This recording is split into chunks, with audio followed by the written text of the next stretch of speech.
Okay, It's gonna say, yes, let's go. You're a bit dark, though. I can see you. I can see you. I can see Yeah, you. no, it was brighter just a moment ago, and for some reason Yeah. it just got dark on me. We were I don't good just a know. moment ago, weren't We we? were, yeah. What if Go figure. yeah, when you come closer, I Go can properly figure. see you. See your beautiful face, man. Let's go. London born and raised. Oh, Miss, you're just too Okay, nice to me it's a today. little bit better. Yes, I can still see you. Beautiful smile. Okay, good. Yeah, That's the best part. yes. Oh, thanks for joining me. Let me sit back a bit. Push this back a Well, bit. thanks for having me. Yeah, I'm so grateful. I did some research on you and stuff, and I was like, wow. You made me feel like I don't challenge myself enough. That's how you made me feel when I researched you. I was like, whoa, this woman does a lot. Do not It's pull funny you your said that man's because I had a race yesterday, and Yeah. I woke up this morning and I'm like, I can't reach my phone.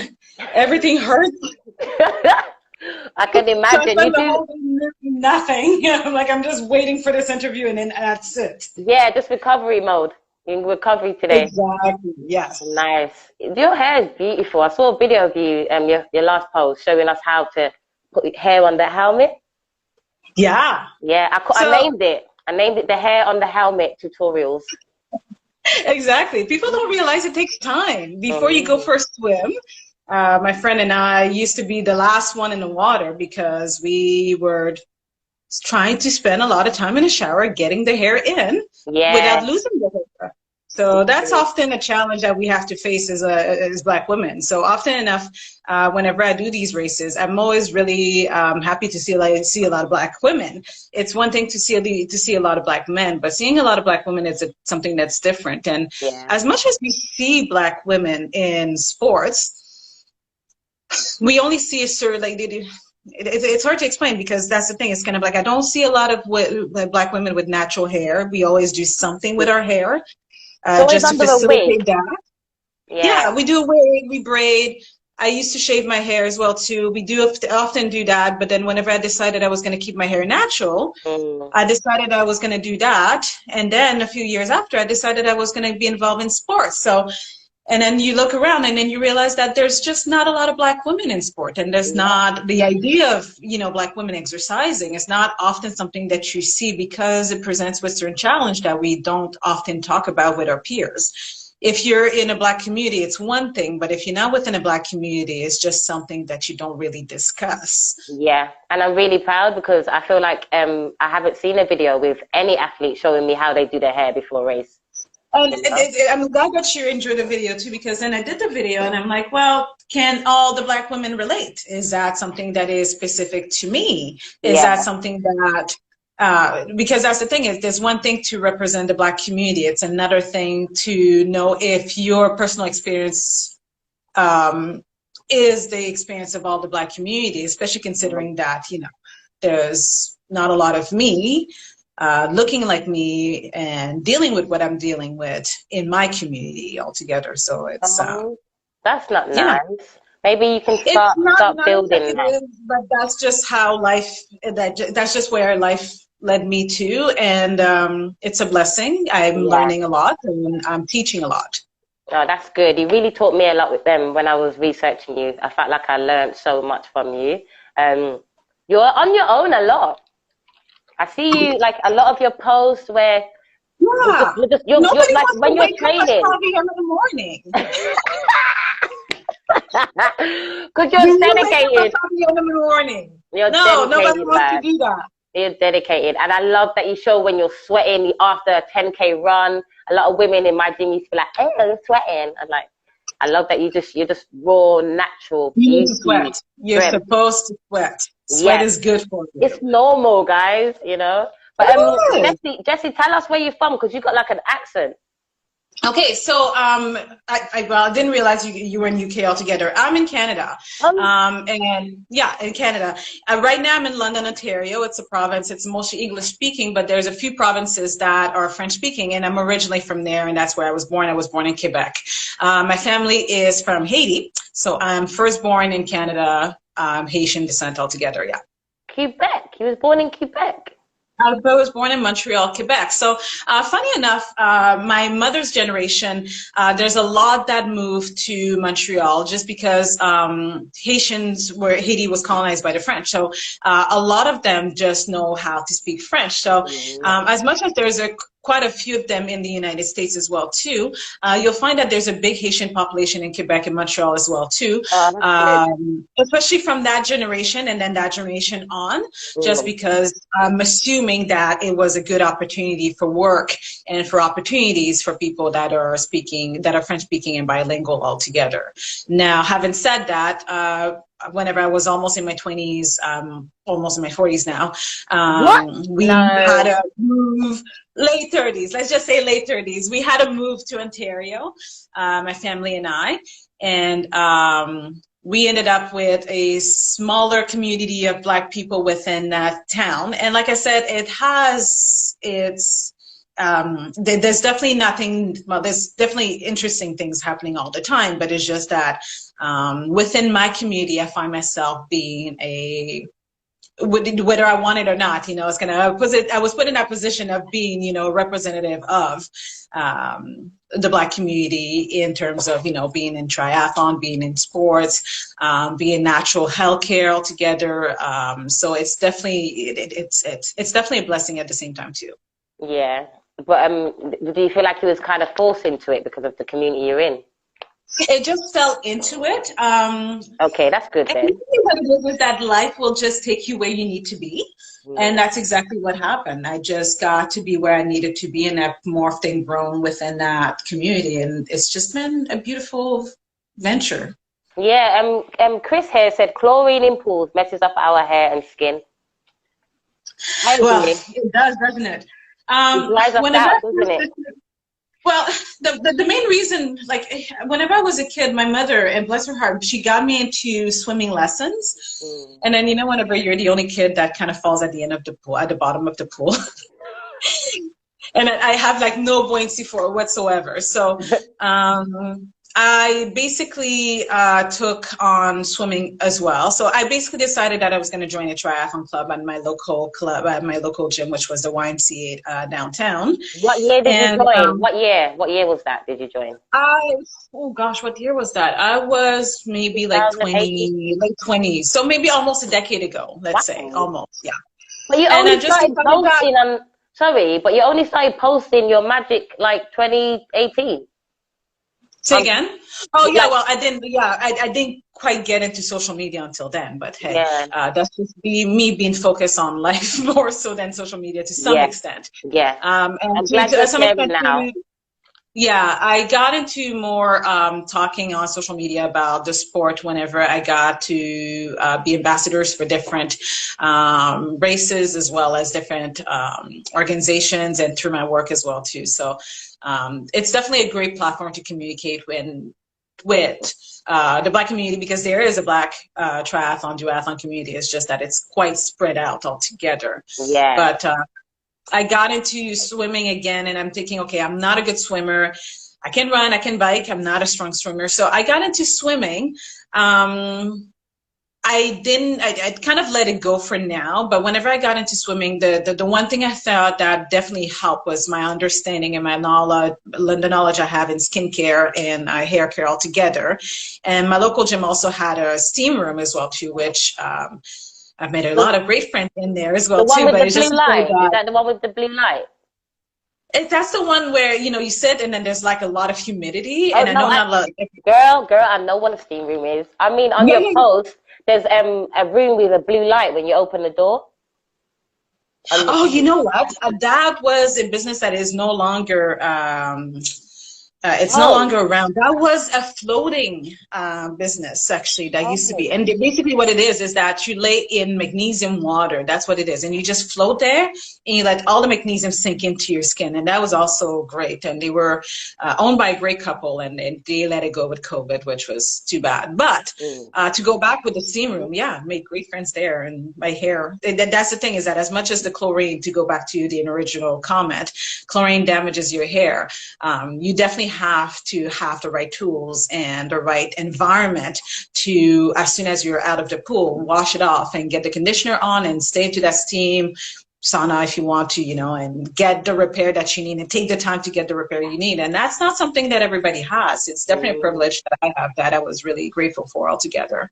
Yeah. In your spray bottle, you said you got apple cider vinegar, water, and what else? I think I had glycerin in that bottle. And the idea is just to kind of have a lot of humectant, just to kind of, once the hair is dry, just to get it wet, so that I can move it around, so I can do something with it, and then I can flatten it and put my helmet on top. Yeah. And then hopefully whenever I get everything out, so especially whenever you're racing and then people are taking pictures and then you're taking pictures afterwards with your friend, you look good as well too, because I have a lot of pictures that I don't look very good in. Nah, yeah, I think you look great. Well too. You look great in all the pictures. All of it, the great, and the ugly. Yeah, you look great to me in all of those pictures. I love your lips. Your lips are gorgeous, man. And thank you so much for that. They're gorgeous. Every time somebody mentions it, I have to remember the little bit of trauma that I tend to remember the little bit of trauma whenever I was a kid. Tell me. People used to call me fish face a lot whenever I was a kid. In school, really? they used to do this to me. There was this boy called Io, and he used to call me fish lips. Yeah. Oh. In high school, and I let him do it for like 2 weeks. But on the 3rd week, I beat him up, and I felt bad. Okay, you're better than me. I'm so sorry. I felt bad for beating him up because I was a girl. You're not supposed to beat up boys, but I beat him up. And it's like 20 years later, I seen him at a party. He's come to say hi to me, but I'm like, you were mean. Why do you want to talk to me? Do you know what I mean? But he didn't mean it. It's just. He was showing insecurity because he actually liked me. You know what I mean? Because I was popular, he couldn't tell me that he liked me and stuff like that. But over the years, I saw him again, and I was like, I'm sorry for, you know, scratching your face and stuff. But you made me have a complex about my lips for long, so I get it. Exactly. But now, people are paying to look like us. 20 years later, they had all these Barbie. My sister comes back with this Barbie doll, and the lips is bigger than the rest of her face. And I'm like, what happened? Like that? The women that look like that. The top lip goes like this. And then, and then you have all the people that, you know, trying to get all the lip injection stuff going on. And it's like, when did that happen? When did that happen? And I'm thinking, shall I sell some of the fat in my lips? I could sell some, like this side, you know. No, keep it. No, trust me, keep it. You're gonna want to keep it. Yeah. Yeah, I'm gonna keep that. Trust me, I love my lips now. And then there's funny too, because then I look a lot like my mother, and my mother look a lot like my grandfather, and I'm like, you know what? This is my. I had to go through that trauma. Just because it's just part of who I am type of thing. And I mean, I know it sounds weird, but it's just to say that, like, I mean, for how closely we look alike altogether, it's just kind of like I'm carrying a legacy with me. Yeah. And I had to learn how to live with that. Yeah, same. I'm glad you did as well. You know, it's really good. Denmark. You was in Denmark. What was you doing down there? So, well, let's start from the beginning. I started doing triathlon. I actually didn't start racing. One of my coach at the time, he said, you know what? Swimming is not your thing, so maybe you're not ready for triathlon. You'd be good at duathlon, though. And I'm like, what's duathlon? It's like, well, that's whenever you run and you bike. It's like, oh, okay, I'll do that. And then I started racing duathlon, and apparently I'm good at it. Yeah. So after a few years of getting the podium and getting a few medals, I'm like, wait a minute, what's these things? What's these kits that people are wearing with Team Canada on it? Yeah. And it's like, oh, that's whenever you get to go to the World Championship. And it's like, I want to go to the World Championship, because what does it take to go to the World Championships? It's like, you need to come first in your age category. Well, I've done that. Yeah. So maybe I should try that again. So I managed to gain a spot on a Canadian team back in 2018 to go to Denmark to the championship, to represent Canada at the Duathlon Championship. Yeah. So that was quite an experience as well too. And to this day, the people that were on that team, often enough I'll see the same females and the males as well too at different competition around Ontario. And just Team Canada has a great vibe. They're just great people. It's just duathlon to begin with is a very great community. Triathlon is an even greater community, and you know, getting to know these people on a Canadian team and getting to see them after race and knowing what they're going through in order to be able to get that spot each and every year is definitely, I learn a lot from them. Yeah, you did. Where did you come in that triathlon? Was that the MEC Oh, that was one? the part I wasn't going to mention. So I got DQ'd. What's that? I got disqualified. Oh, what did you do? So that's again part of my journey. So I don't know what I did. Well, I know what happened is that I looked up I was finishing up the race. I had another 2 kilometers to go, and then I had to pass by the finish line.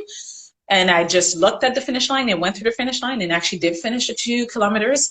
So whenever you don't complete a race, they disqualify you. So what that means is that now I have to work harder to be able to gain a spot again in order to do it all over again, wherever that in the world that may be. So that's the goal. That's what you're following, Jessey Deroneth, is that you're seeing where I'm going to lead with that altogether. And then I will finish a world championship race. Yeah. I don't know where I will be on that race, but I will finish a race. Yeah, I can't wait to see you do it. Let me know when you're doing it, because I want to support you with that. I will yell to the world whenever I'm doing it. Trust me, I will. I'm not shy. I will let you know whenever it's happening. Love you. Yes, definitely.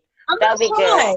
Good. I'm glad you're not shy. It helps with confidence when you're riding as well. You know, when you're a very vibrant person. You need to have that confidence. You need, it took me a while because often enough, and I think we do that as women, and I think we do that a lot as Black women, is that you don't know whether or not you deserve to be where you are. I think we need to embrace that a lot. I deserve to be there. Yeah. You know, whenever you have small successes, it's kind of like, okay, I've worked hard for it as well too. And, I probably have more confidence than I show, but at the same time too, if I don't have that confidence, then people are looking at me, and you know, well, I hope that the people are looking at me are realizing that they can embrace that as well too. You don't know, I guess is what I was trying to say, is that you don't know who's looking at you, up to you. You don't know who you're teaching. I think that's one of the things in life, is that you never really know who you're teaching, so you have to lead by example. So the more you embrace who you are and what you're meant to do, and go through it confidently, and that doesn't mean that you're going to get it right all the time. I'm also very confident that I can screw things up, but that's just part of life. It's not meant to be a straight line. It's meant to be, ooh, right? So have confidence in that, but also have confidence that at the end of it, you're fine. Yeah. I love your confidence. I say keep building on that. That's amazing. For people that don't know, what's the difference between a triathlon and a duathlon? Oh, it's that you don't swim. Cool. So the triathlon, usually you start with a swim. And there's different distances in each of those categories. It's just that you start with a swim, you then bike, and then you run. So to compensate for the fact that you don't swim at the beginning, you run, you bike, and then you run again. Some people will say that it's harder because you're on your legs longer. My rebuttal to that is if you are going to drown, it's just harder to, it's harder to stay alive than to run again. It's so true. I love your metaphors. They're amazing. Oh my God. Like, have you ever tried not drowning? Like you're there and you get the water in your face. Yeah. And I'm definitely a stronger swimmer than I was whenever my mother first got me into swimming. And I appreciate having that skill as well too, because I think it's very important for Black people to have that skill as well. I mean, depending where you are, obviously, altogether, it's just that there's always that stereotype that Black people can't swim. And I think that we need to have that skill. It's just that I have a lot of blessings to go through in my life, and then whenever I took on duathlon seriously, I just needed to have that extra time to focus on the run to the extent that I want to be, focus on the bike to the extent that I want to be, and focus on rest. That's something that I'm still learning. So making sure that I take enough time to rest and recover and repair, that's an ongoing journey. Yeah, definitely. When I was 6, I nearly drowned. That's why my favorite color is blue, because when I drowned, and I kind of came back up, they rescued me. For like the first 5 hours, all I could see was blue. Oh. Like my vision was just blue. I could just see blue everywhere. And it's just stuck with me forever. That was fascinating. It makes me feel powerful when I wear the color because I'm a survivor. You have to wear, I think you just said something that I kind of just embraced recently. You wear what makes you feel powerful, right? And you wear what makes you, and I think Lauryn Hill said that one day, and it always stuck with me. It's like you wear whatever is comfortable, because if you're comfortable, then you're beautiful. That is but you wear what makes you feel powerful. And it doesn't matter what it looks like. Like, I mean, it could be fashionable, it could be not fashionable, but if you're comfortable and if you're powerful, whether it's a scent, whether it's a shirt, whether it's just like you wear what makes you go out in the world and say, I can go get this. Yeah, I'll wear blue all the time. Simply to tell me stop wearing it. Like, it's my connection to my source, you know? Like, even my eyelashes are blue. Oh, see the blue there. Okay. It's come out a bit, but they're even blue. I love blue. I just love it. I love it. But it's funny you said that, because I wear black all the time, and then people are like, huh? And especially in Caribbean community, it's like, this is a mourning color. Yeah. Like, it's not a color. You have to wear black. And it's funny you said that. You said what you said about blue, because I used to wear a lot more vibrant colors whenever I used to have a hard time in my life. And then whenever I decided that I was going to be happy, I just didn't have time. It just made sense that I would wear black because it matched with everything. But I ended up just not having the time to want to think about, you know, like, I mean, I want to look good. I just don't want to try too hard to look good, you know. So like, I have 5 minutes. I need to look cute and quick, please and thank you. But it's just, right? Yeah. So black was easy. But I found that because I spent so much more time being happy and busy trying to be happy, I don't spend time trying to figure out colors, you know, as much. You know, I always wear black all the time. Yeah, your aura is whenever I was like very depressed in my life, I took a long time, you know, like wearing those colors, choosing those colors, because they had to get it out of me altogether. But I don't have a need for that anymore in my life. Yeah, that's good. It's a great achievement. It's really good. And I was saying, your aura, you're very bright and vibrant, like. Exactly. I have a very bright personality. Let's not blind people. I'm going to a festival that's the end of the week. I would love, like, I want people like you in my circle. Like, I feel like you're motivating, you know, you help challenge your friends and stuff. Are you a registered athlete? No. You look like one.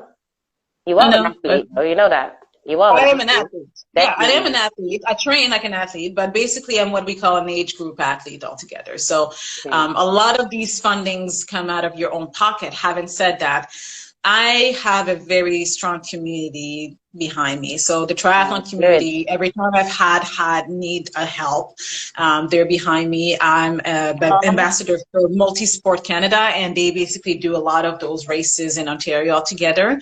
And again, every time that I've gone to these races, I get full support from them as well there too.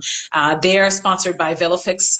And for example, I started, there's now one in London, Ontario, but last year, for example, I had a problem with my bike. They shipped my bike over to the race, for example. So as much as, you know, like, you know, it's funny because age group athletes, they put a lot more on themselves to some extent. And because we have, you know, like, I mean, I don't have children, but I mean, a lot of them have children, a lot of them have families, and then, you know, we all work. We're trying to do all this the same way as we would if we were, you know, a registered elite or pro athlete. But with all the other things that comes in life altogether. So whenever you can get the support from your community, whichever way you can get it, it's awesome. That's so nice. I wish they did that here. You're sponsored by Rebecca. I am sponsored by Rebecca, and that's another great. Okay, so again, you know, you want to look cute. You just don't want to work too hard at it, right? Yeah, yeah. And it's nice to have the nice gear. And I think it was something that it comes out of insecurity as well too, is that whenever you start off, and you're one of the few Black people as well there too, it's kind of like you see people with all the gears and then all of the fancy kits and everything, and triathlon is a very expensive sport. And I'm happy with the amount of money that I'm making as well, and the career that I have. But it's, I'm definitely in terms of statistics, I'm definitely on the end scale of that, of the amount of money that an average triathlete does altogether. So it's definitely a privileged sport. But it's nice to have the support of, like gear companies, in order that they're seeing that you're putting the work, and then, having things that you are comfortable. Again, like with triathlon, you cannot not be comfortable. That's the reason why you have the bike fit. And then that's the reason why you have the kits, and you have the chamois, and then you have the right shoes, and then you make sure that everything is geared towards your comfort so that you can perform 100%. So that's pretty much what Rubek is all about altogether. So a lot of their stuff is going to be seamless, for one example. And then two, it dries really fast. I sweat a lot. So whenever I've seen it, the pink one. Oh, I love that one. Oh yeah, and then the wool one, and I'm always cold as well too. So the wool one is really good, because then in Canada it's cold like 3/4 of the year, and then whenever we have summer, it's like they have 2 weeks of summer, and then everybody dies, and then after that it's cold again. It must get really hot. Just so it gets really hot, but then it gets really hot for like 2 weeks, and then everybody complains, and then all of a sudden we're back to winter again. It's like, really, again? So the wool definitely helps, and I do a lot of my training indoors altogether. But Rubek is excellent in terms of, again, making sure that you can wick off quickly, keeping the warmth in for the wool stuff as well too. And then I've got some of their shorts as well too, and they have a lot of a good amount of padding as well too for whenever you ride your bike. So especially whenever I'm riding inside, again, I do a lot of my training indoors, and I ride. You got a home gym. You got a home gym. Yeah, I do have a home gym. That's something that I invested in during COVID, actually. I knew you were going to say that. Because the thing is kind of like okay, here's the thing for everybody. Figure out what makes you happy and invest in it. Straight. Okay, everything. I'm closer. I can't see you.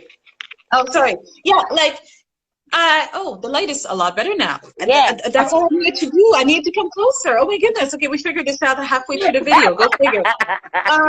I love you. But I had a bit of, I had a little bit of extra money that I could spend, and everybody was selling their stuff anyway. So yeah, I was very blessed and privileged to have space. That's one thing that with COVID, I've noticed that a lot of people are confined in their houses and they don't have space. I'm blessed. I have space. I filled up that space, and I always had a little bit of something downstairs. It's just that I had a community gym to go to, and then whenever that closed down, I decided that I was going to invest that as well too. So I've got the trainer. I was shortly ambassador for Stack, which was taken over by 4i. So I have a lot of their gears, for example, in terms of power meter, but also what do you call those again? A trainer for my bike, for example. I do have treadmill as well too. I have my weight set as well. So a lot of that weight set actually is very, very old. Actually, they're my spouse's grandfather as well too. So I just make it work. Keep them. That's wonderful. Oh, exactly. I just painted them black just so that it looks good with everything I'm wearing. And that's good. That's really good. Wow. Can you still do the splits? Yeah, but not today. I know, but I thought you were gonna take me if I do the splits today. No, I used to dance whenever I was a kid. Yeah. And I was always very flexible, so that just always stuck with me. And I hope that I can keep some of that flexibility. I did have an injury back 5 years ago for my hamstring, so it's not what it used to. Yeah, there you go. Those are hard to repair, right? Yeah, I teared my left one, but I repaired it within a year. Because I worked. Yeah, I didn't know that's what it was at first. And it took at least 2 years before I realized that it wasn't just sore muscle, that something had gone and then repaired, but then I never got the flexibility back in that muscle. Is that why you invested in myo? Is that why you invested in all those myofascial release tools? You got loads. Oh, I'm really easy to figure it out. Okay, yes. Yeah, that's why. You got a lot of stuff. Like, you see, when on your page, I kind of got upset because I feel like you should have a bigger following because of what you're teaching us and what you're showing us. It's really annoying, but I'm going to do my you know what? best to do that. Quality over quantity is, and I know that, you know, That's I don't have like 1,000 of your page. followers. Yeah, your page is definitely that. Yeah, like, what's the point? I'm a very good in person. I think that's what it is with my work and everything. People know me, they know where to find me. I'm very accessible that way. And as much as, you know, I don't have like 1,000 followers here and there, that's kind of not what I aim for. It's kind of like, you can tell that you're just doing you. Yeah, you're just doing you. Yeah. But I'm not gonna try too hard because, well, who has some people have time for that, but I don't. Yeah, and you, like, I feel like when you look at your page, I would have thought you was timid.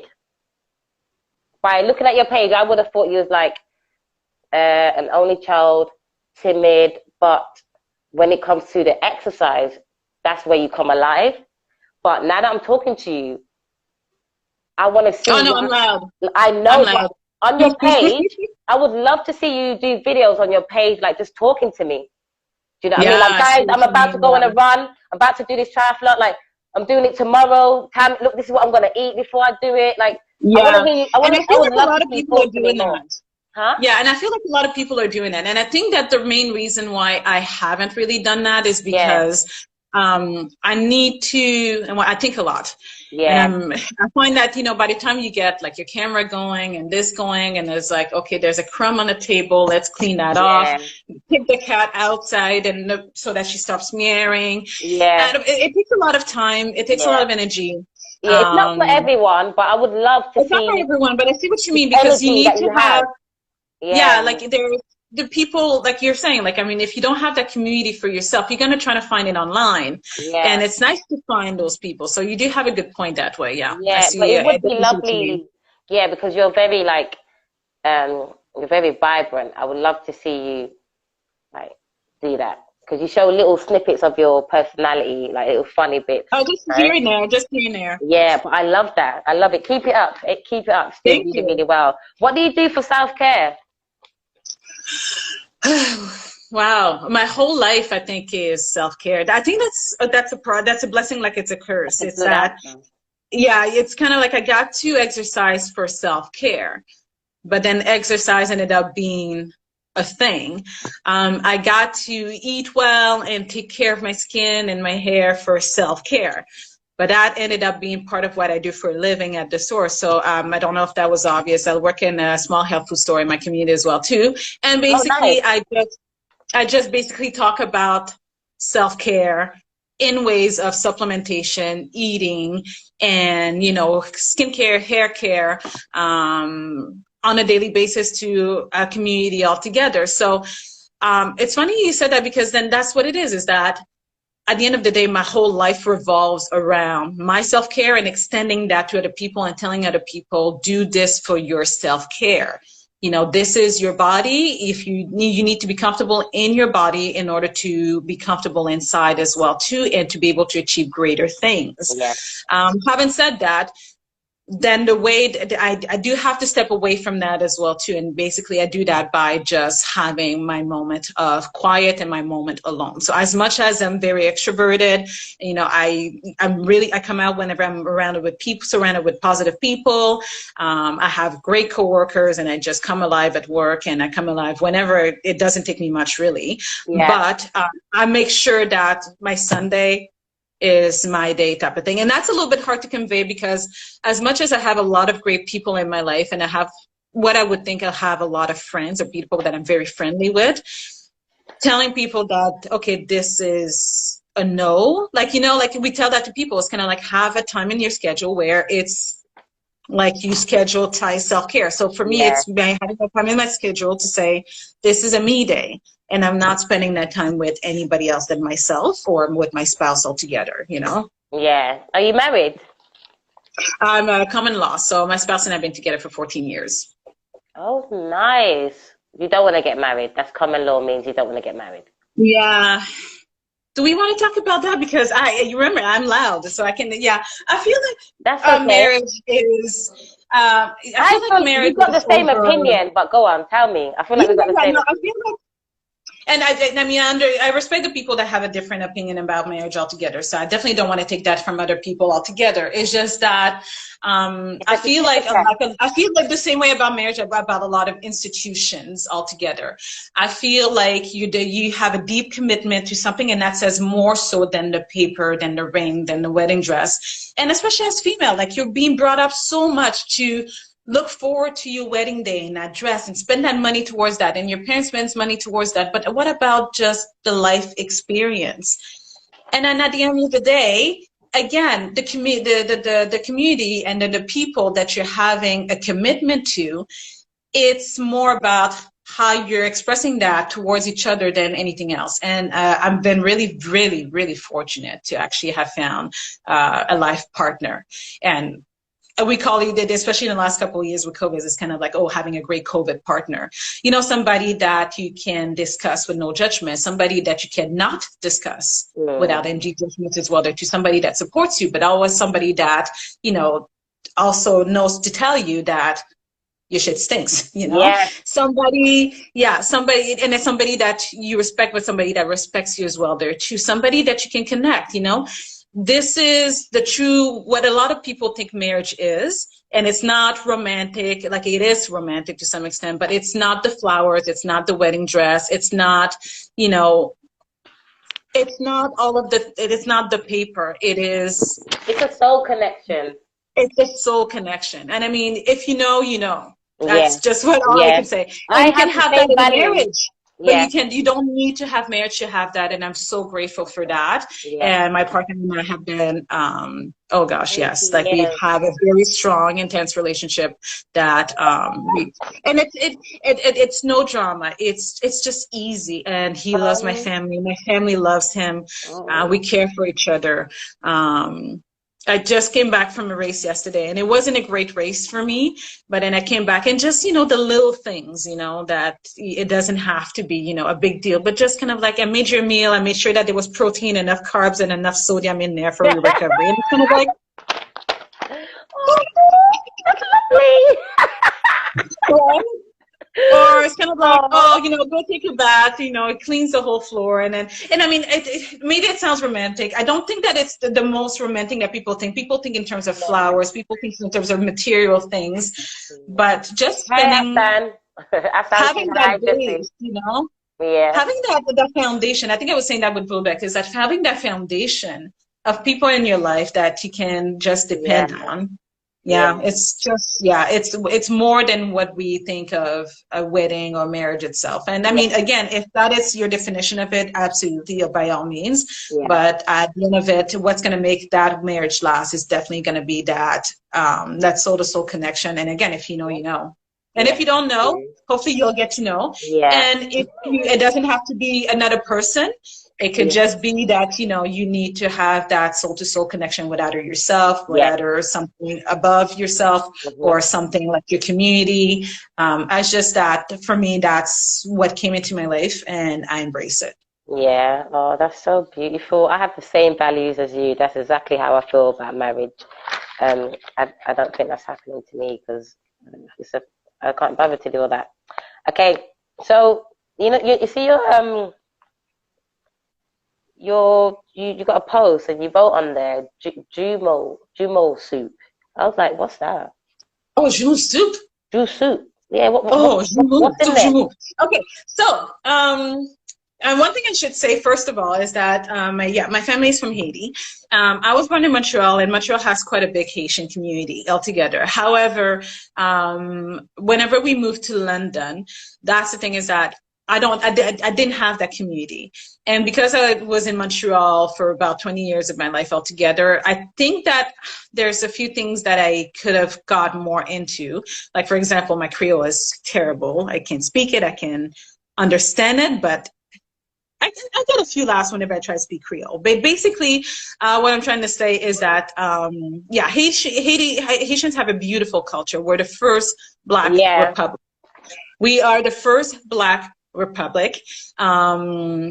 And that to me just says it all, like altogether. It's kind of like, you know, you have a community of, you know, slaves that have been brought upon an island, and those slaves just basically took upon it themselves to just cause a revolution, stirred up shit, and kick the colonizer out of that place altogether, and decide to stand up for themselves. Now, I've never been to Haiti. It's never been something that was safe for me to do. It's something that as older that I get, the more that I want to do, but also the more that, because I haven't done it, it's a little bit trickier because I don't know how the system functions altogether. So it would be nice to go back. But to go back to the original question, so Subjomu, basically, whenever there's been that independence altogether, basically the food that was not allowed for the slave to eat was basically made to be a national dish altogether. So January 1st, we make subjumu, and basically what it is, it's a squash soup. It's not just any squash soup, okay? It's just that it has a lot of root vegetables in there, as well as some meats as well too. So the point being that, again, a lot of the food that was refused to the slave ended up being a national dish that we're celebrating January 1st as part of the Independence Day. So again, I think it says a lot to me, because that's basically what I feel like that's what I'm about. It's kind of as much as, you know, like, I mean, I'm missing a lot of cultural context because I've never been to Haiti, but it's kind of like being the one that just basically makes things happen and basically figure out how to make it happen. So at the core of it, I'm Haitian, and what Haitian represents in terms of, you know, making it out of, you know, your barriers. That's what I try to embrace. And on the flag, it says, l'union fait la force, l'union fait la force, unity makes strength. And I found that later in life as well too. But as much as I'm a strong, independent person, I've made it on my own, and I've made it with the strength of my mother, who's made it on her own, as a single mother altogether. However, I have, and I mentioned it before in several different ways, I have a community to back me up at all times. So the unity of all the people, I am a team of people that made me as well too. So I feel like a lot of things that Haitians embrace in terms of its history, I feel that I've embraced that in my personal life as well there too. So there's definitely a quest for me as I'm moving on in my life to embrace more of that, as well as to connect more with that. So hopefully I will be more of a connected with my roots. You're giving me goosebumps, man. Oh, everyone gives me goosebumps in this. Can I just say hi to my nephew? Hi, Nish. Guys. Who's that? My nephew. Oh, is that Ben? Yeah, my nephew, Nish. I love him so much. Hi, Nish. I'm just happy he's here. Hi, Ping Travel. Follow them as well. They're amazing. Good travel page. Really good travel page. Whenever I can go it, Yeah, I'm hoping they give me like free trips soon in the future, you know, when I got more followers, you know. I love free trips. Yeah, I love you, Nish. I love you too. Thank you so much, man. I'm get happy when my family join the live. Sometimes my little son pops in as well. I find it funny. What's going through your head? What's going through your head when you're running?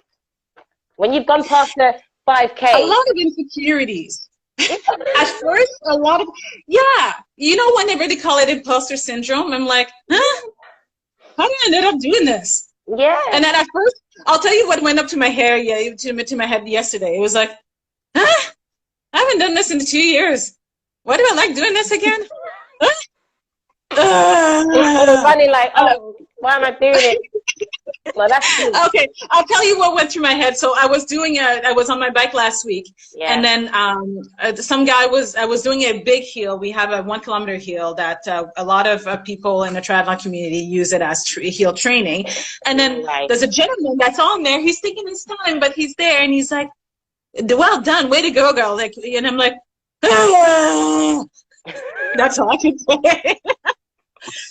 But in the last couple of years, I've learned to have, well, not in the last couple of years, I think I've learned to have self-made mantras. Some people can call them affirmations. Some people can just call it I am affirmation. Yeah. I think within the Black community, I'm starting seeing them a lot, and they resonate with me. So I try to save them. And I try to remind myself of them as well too. And just kind of that's been basically what's going on in my head. And running and triathlon, or in duathlon, I should say, is very meditative for me. It's like I always have like tons of things in my head and tons of great ideas, and I can't sleep at night because I have a whole bunch of ideas. Yeah. And then all of a sudden I'm in the zone, but then I can repeat the same phrase over and over and over again without realizing that I'm doing. And it's kind of a very big meditation. It's a painful meditation, but it's a really big meditation. And sometimes I come out of it because then the pain is a little bit just kind of like I can't bear it anymore. And then I repeat to myself that whatever I do, then pass it on to the next person. So that's also something that I've seen within the triathlon, at least the local triathlon community, and with Mulitsports specifically, is that as much as we're competing against each other, we're especially all the females, that, especially with the females that tend to make it into Team Canada, we kind of like looking at, we're all going to race against each other, and we're looking at each other. And it's kind of like, who's going to do this? Who's going to be the one that's going to do this? And then once we figure out who's got it, it's kind of like we keep pushing that person. Yeah. We keep pushing that person. That's really good. So I think that's what I try to do for myself. So it's kind of like, I'm great, but if I can pass on some of that greatness to other people, because everybody is great in their own way, and just remind them of that, then that's kind of what I do. So there's a lot of being in my head, but also pushing other people to enjoy their races as well too, and to make the best out of that as well there too. So, and it's always funny because sometimes I go online and then on Facebook, and then I see the women in Ironmans as well too, and then they always have like interesting stories about how somebody blew up the tires, and like really bad sportsmanship. And it's like, I don't understand that.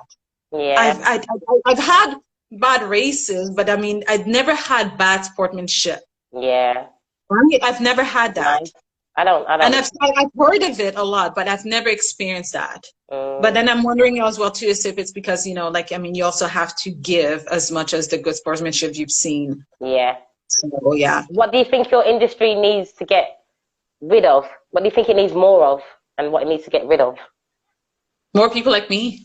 No, you need more. No, that's a little bit cocky the way I said it. But basically, no, it wasn't. No, it wasn't. I agree. No, I didn't mean like that. Like, oh, everybody be like me. Like everybody is in that community is great, but good. I'd like right now, like, I mean, that one race yesterday was kind of the first race of the season. Yeah. And I don't see a lot of that Black community. And I think we need to see more of that Black community, and not necessarily for the triathlon community itself, but just for the Black community itself. Yeah. We need to be more out there. We need to be more out there exercising. We need to be more out there, in a positive environment and supportive environment, because that community, it's very inclusive, and once you're there, you'll be supported. It's just that you kind of have to be there to be in that space. And I want that for the Black community as well too. I want the Black community to figure out a way that it can be active, supported, and positive and safe. Yeah. That's somewhere that I've been able to find that, and it's not specifically a Black community itself, but I was able to find that, and I want that for other people. And if it's not triathlon, at least there'll be something. But we need a way to be healthy, mentally, physically, spiritually. Yeah. Whichever way you're going to find that. It's just that I found that there, and I find that, and that's something that's been brought up as well too in the last couple of years, because then it's kind of like, okay, we want this inclusivity, but then how do we do that? And I don't know exactly how do we do that, but I think that the more that I can, the more that I'm there, and then the more that I can show that, that Black people belong in that space as well too, and they welcome you in that space. Once you're there, they will welcome you in that space. But the more you're less afraid to go there, the better, right? So yeah, there's definitely, it's one thing to be visible, but it's also one thing to make it access. Now, mind you, yes, it is a very privileged sport. Keep that in mind. It's high cost. There's a lot to there's a lot to keep in mind in terms of, accessibility to a pool. And, like, I mean, do you have that in your community? Where are you going to go run? And can you go run safely? That's something else that you have to think about as, in certain areas, for example, where, like maybe you'll go running in one area and then just think that you're apparently just, you just robbed a house around the corner, go figure. Yeah. Or, like say, cycling, like for example, sometimes I go cycling slightly outside of where I live, and sometimes I see interesting flags, for example, right? So, there's all these things to think about. However, the pluses are way more than the minuses. Yeah, yeah. So the more we can get the Black community to get there, and again, to find a way to be more in a positive space that welcomes you. Yeah, I think we need more of that. Again, not just for the triathlon community, but just for the Black community altogether. Yeah, that's awesome. I believe that too. We've got one more question before I go. I wanted to ask you more, but time's running out. Oh my God, I hate when this happens. An hour just went by? How did we do that? No, I can talk for days. I've got someone next as well, but I just really would love to ask you these 7 questions here, but I'm going to ask you the last one. Okay. Give advice for people who want to join the industry, or for people who just want to get into fitness and start challenging themselves. What advice do they need to know? What do they need to know? No, just fucking do it. At the end of the day, every time I'm about to go do a training, I'm looking at the training, I'm like, huh? She said, just go and fucking do it. I do it, and it's like, see? Yeah. If you just stop thinking, huh? Yeah. You would have been done, you know, like you just keep self-doubting, right? Yeah, yeah. And then at the end of the day, it's just like, just fucking do the thing. Yeah. Like, there's no big deal. It's just that you're looking at it, I'm looking at it, and I'm going to go for a track meet tomorrow, for example. And then the coach has like, okay, we're doing 3 times 1 kilometer at race speed. I'm like, huh? Yeah. And then you do it, and you're like, oh, I can do it. Yeah, yeah. Just fucking do it. You don't know what you're made of until you do it. Just fucking do it.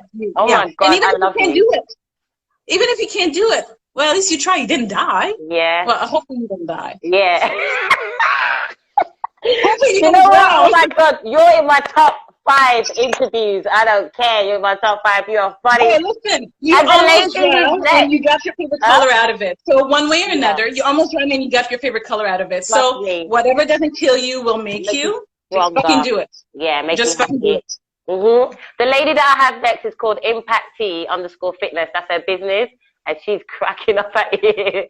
It's hilarious. And Zip, I don't know how to pronounce that, but Zed said, just show up. Thumbs up. Yeah. Well, that was the less explicit way of saying it, but I tend to be very direct. So yeah, just fucking. That's what I love about you. I'm so grateful for this opportunity.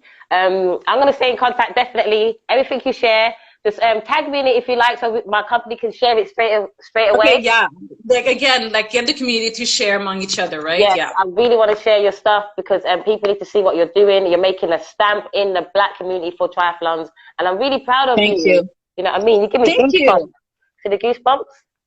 Okay, today's the only day that it's warm outside. I don't have goosebumps, but my heart is doing hi. So, oh, it's so lovely to meet you. Here's a virtual It was awesome. Thank you so much for having me. Thank you. You're welcome. I'll see you soon. Have a great day. Say hi to your husband. Bye. Bye.